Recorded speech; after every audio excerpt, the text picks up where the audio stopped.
So we're going to end our look at form validating with JavaScript.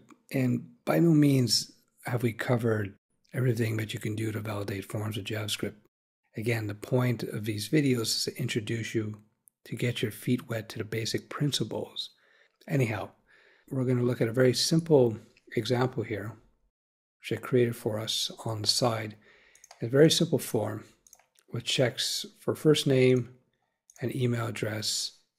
And I created a little extra button here so we could check the validation routine before submitting. It's redundant. It's just for the sake of our little training tutorials.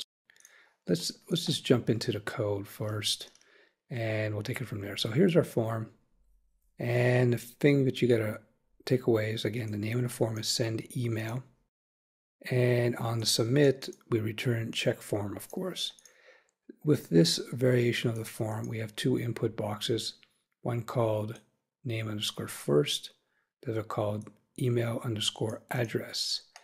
I've included a reset button this time to clear our form as opposed to doing it in JavaScript this time. So what we're going to do is check our check underscore form function here, which of course is called on the submit.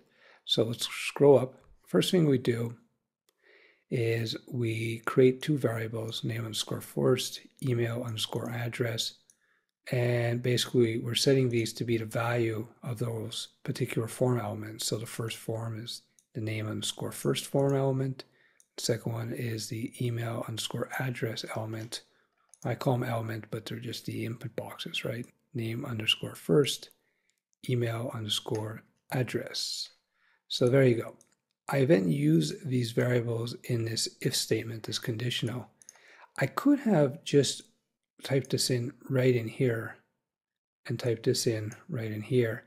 But by creating variables like this, now it makes this line of code a lot cleaner and easier to use, right? Since we have just this little reference here, this little piece of text, for instance, name first. It's a lot easier to read on this line than having all of this document.sendMail.name._first.value. You get the idea. If you recall in previous videos, we did look at the index of function. So I assume that you remember what that is. If you have it, just go back to that videos because I'm not going to go over this again since we've done it before. So what's new here? First, we have an if statement. And we're first checking to see if the email address has this particular symbol in there. And this is what this is. Basically we're looking for, we're not checking for this symbol. This is the @ symbol in the email address. We're checking to see if it doesn't have that symbol. And that's because, you know from our first exploration of index of, if it doesn't contain a piece of text, it will return a -1. So this first part of the conditional statement is saying, if email address, the variable email address, which contains the value of our email underscore address field in our form, if it's equal to -1, or these two pipes, these are the two pipe symbols, which is usually on top of the enter key on your keyboard. This is called the OR symbol, OR operator. So basically, this allows us to combine two if statements in one. This is something new we haven't looked at. So basically, this is if this is true, or if this is true, then we do this, else we do this, right? Normally, you might use two if statements or two if else's as we did before, but this is a nice shorter way of doing it. So this or this, if they're true, then we're going to return false. Does that make sense? This could be true and this could be false, but it will return still false because both have to return false, right? This has to be, both of these statements have to be not true for this stuff to get fired off. It's kind of reverse logic. You see that a lot in programming. The logic is kind of reversed, kind of backwards, and I still have trouble with it sometimes. I still mix it up because I'm like dyslexic almost, if you understand what I mean. Well, I'm dyslexic in terms of the logic in my head sometimes. It's weird. My left is my right, my right is my left. And if you look at this, it's kind of reverse logic because what we're doing here is we're checking to see if this is equal to -1, right? And if it's equal to -1, that means that they did not put the @ symbol in this particular input box here, right? So does that make sense? And we're also checking to see if they didn't fill in any information. So this is like two quotes basically denoting a blank text field in name. Does that make sense?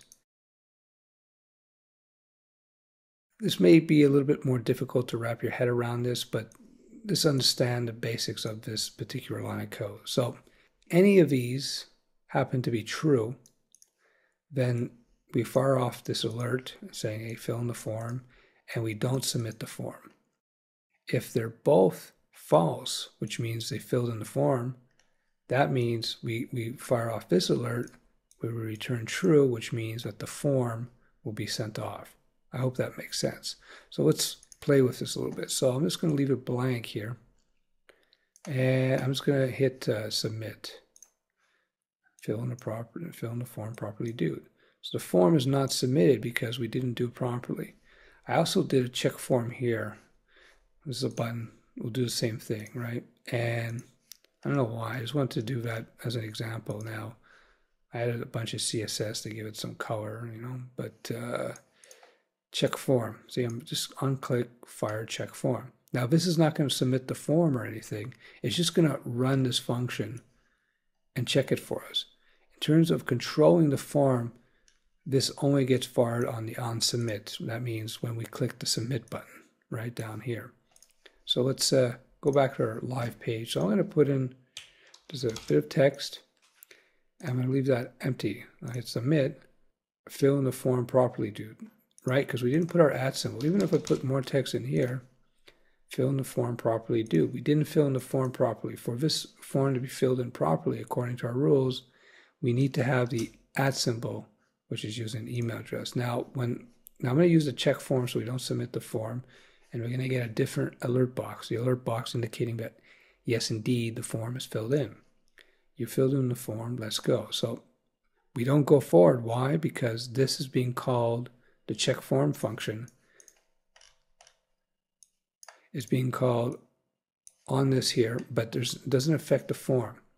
So that's why I actually put it here, because I want to show you that even though you could run this function, right, from anywhere in your page, if you want it, but for it to have the effect of stopping the form from going, you need to apply this function using the onSubmit here to this particular form.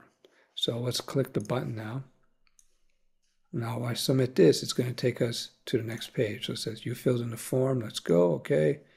Takes us to our QR Sites page. So yeah, I think that's pretty much it. So we're going to leave form processing for now, and we're going to jump into our next subject. And we're going to jump into our next subject, which is getting deeper into the document object model. In this next video, we're actually going to be using the DOM to do some stuff to the pages, actually do some practical things to move stuff around, stuff like that. So I'm hoping that you guys are now finding this JavaScript a little bit more interesting, since we're actually doing things, active things to the pages.